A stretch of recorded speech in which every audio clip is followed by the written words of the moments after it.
Installé sur l'axe, relié au ciel et à la terre, lancez un mouvement circulaire à partir du premier dantian, le centre du corps. S'il se trouve une tension à quelque endroit que ce soit, gardez une petite amplitude, aussi longtemps que nécessaire. Le cercle va gommer, éroder la tension à chaque passage. Procédez en douceur.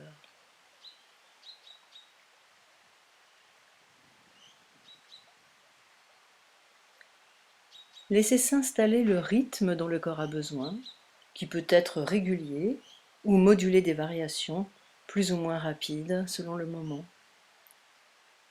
Laissez faire le corps.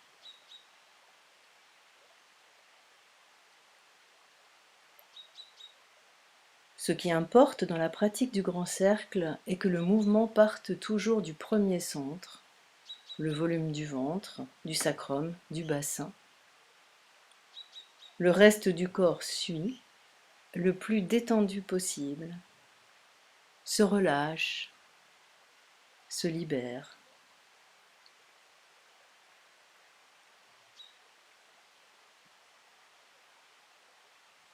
Le mouvement s'élève par la colonne vertébrale jusqu'au cervical, par l'axe interne jusqu'à Paihue, le sommet de la tête, relié à l'infini du ciel.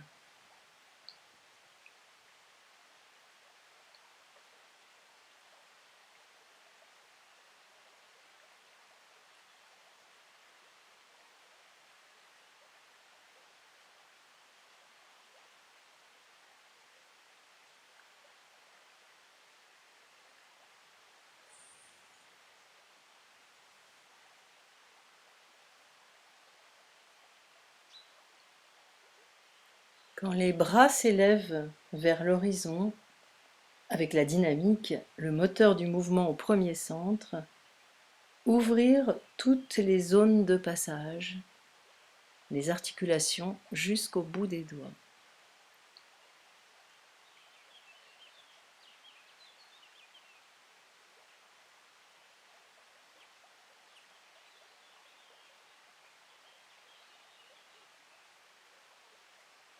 Bien garder le lien à la terre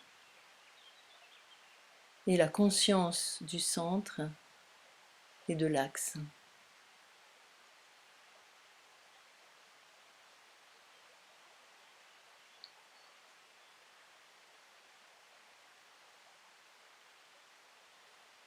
Soit on garde le sens du cercle, dans ce cas, pas besoin de s'arrêter, soit on spirale autour du fil de l'axe jusqu'à l'immobilité, et on inverse le sens de rotation.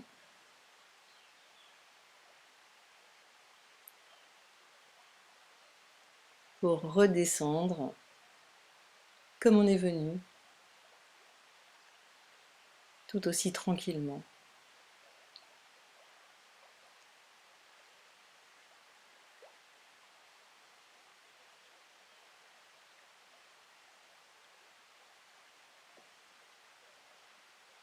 Gardez les yeux ouverts en cas d'appréhension ou de vertige.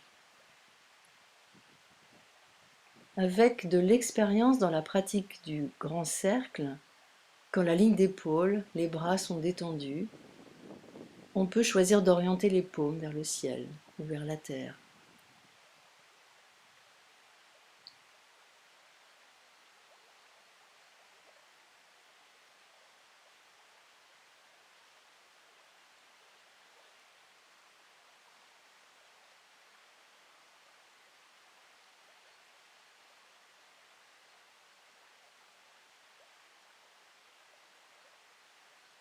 Quand le mouvement est confortable, roule bien, tourne bien, tout en gardant une bonne connexion à la terre et la dynamique au centre, la tête peut se relâcher et rouler davantage.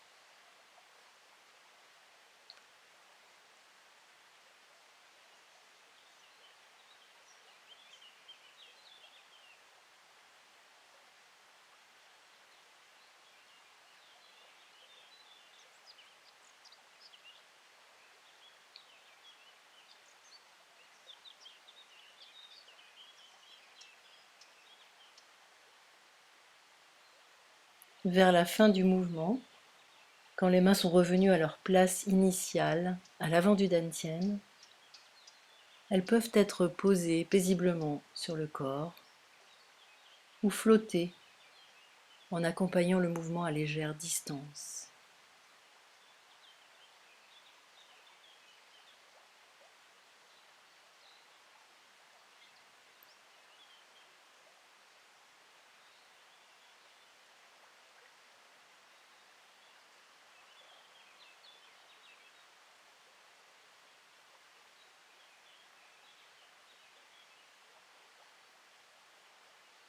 Le mouvement circulaire revient se confondre